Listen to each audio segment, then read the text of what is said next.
Anthem has every problem you can imagine. Constant server issues. Yeah. Insane storytelling. Too many players. Okay, hold on.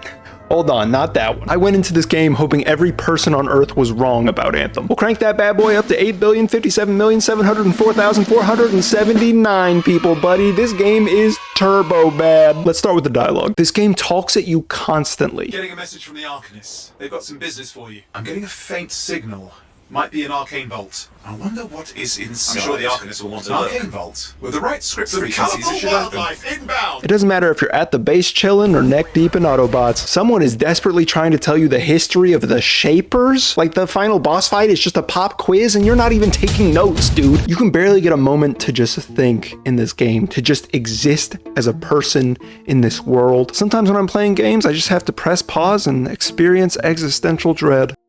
Middle school was crazy. And then I just get right back into it, you know? Can't do that here. You can't actually pause Anthem because it's one of those cool live service games. And if you don't know what that means, the service you paid for, it's live right now. And you can't pause it, even when you're in a private lobby doing a story mission, because that would make you a bad person. Anyways, the voice acting in this game is actually not bad, which is nice because it never stops. The person with the most lines in the game is Owen. He's like your in-the-chair computer guy, and I'm just gonna say it, this dude's personality, not for me. He's like a quirky, snarky, silly little guy. He's like if Jarvis from the MCU was a Discord mod. He's gonna tell you what you need to know for the missions, but on all levels except physical, he is a wolf. There are a ton of characters in this world to talk to, and it's honestly pretty strange. This is Bioware's first attempt at a quasi-MMO live service game, but they tried to include Mass Effect or Dragon Age style conversations where you can occasionally choose between two different dialogue options. The in-game characters even send you mail with little hearts and stuff. Honestly, it's kind of cute. But for me, it just begs the question, why did they make this game an MMO? I mean, I know why. But these inclusions just remind me that this is not a narrative-driven RPG, and what I say to these people does not matter at all. They're just here to give context to the real game. The infinite grind. This is what it's all about, boys. The combat, the loot, the in-game shop.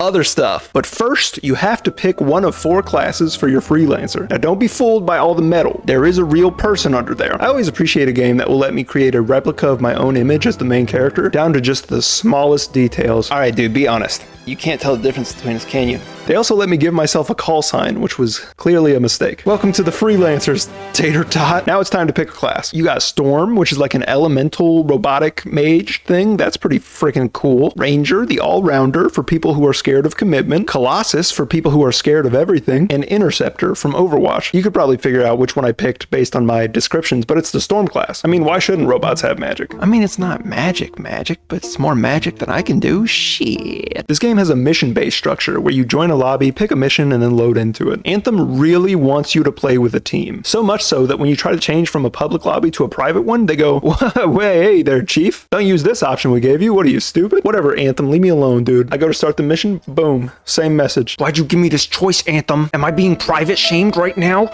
I don't have friends. And no one wants to play this stupid game anyways. The best thing about the mission structure in this game is you can see all of it in the first level. Literally everything. You start here with a landing animation, which you can buy more of in the shop.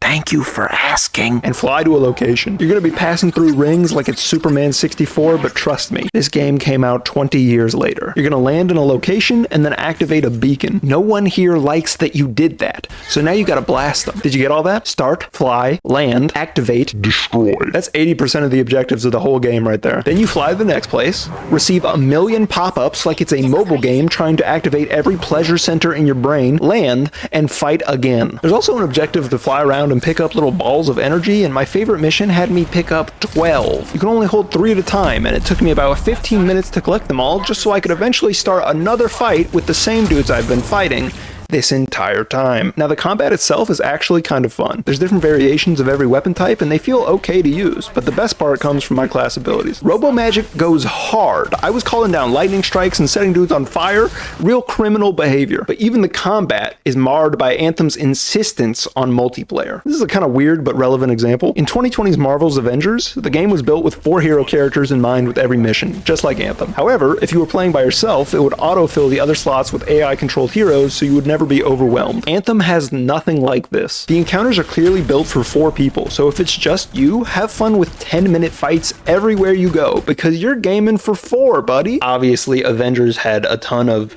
equally bad problems, but at least overwhelming odds was not one of them. But I do want to reiterate, the combat is fun. For a little bit, for a short time. Towards the end, the lack of enemy variety was starting to get pretty old, and I was a little tired of the gameplay loop at that point. The craziest part of my experience with Anthem was the last mission I did. It was a stronghold mission. It's basically like a raid in Destiny, where you have special objectives and harder enemies, and supposedly you get better loot. I queued up alone, again, but the game insisted that this was going to be a public match. I figured, whatever, nobody plays this game anyways. I had to wait 2 minutes while the game was searching for players, which it never found, and then just put me into the map anyways. Thanks, Anthem. And when I got there, I got my ass kicked. I need assistance. Up till now, the game was tedious but pretty easy. Holy shit, this mission humbled me. I am nothing. Anthem is a game about skill and dedication, and I am an unskilled, wishy-washy little bitch. Until this guy joined the game and hard carried. I don't think he ever took damage. Dude was flipping around like crazy, blowing dudes up left and right while I hid in the corner and cheered him on. Yes! Yes! Yes! Yes! We got to the end and had to wait like 30 seconds for this huge bug to crawl up out of its little hidey hole, and this guy literally 2-shots it. Fight ended instantly. I got to the wrap-up screen and found out this dude is literally max level. I don't think he even knew I was there with him. Why did he join my game? I don't know. But I do know one thing. Without him, Tater would have totted his last. Thank you, scary robot man. The last thing I want to talk about is the in-game shop. Honestly, this store is like not that bad. Don't get me wrong, microtransactions are a plague on the gaming community, but these are like weirdly okay. Most of the offerings are on a rotation where you can buy things like armor packs and emotes that swap out every couple days. You can buy everything in the shop with in-game earnable currency, and it's all cosmetic. Now, even if I loved Anthem, I would never spend any money on things like this, but I'm just saying, I've seen way worse. Do with that what you will. At the end of the day, Anthem was just a really poorly executed game. It's like Bioware tried to keep the classic RPG game design they're known for while also creating a live service MMO. Except they forgot they put out SWTOR in 2011 and it went 1 million times harder.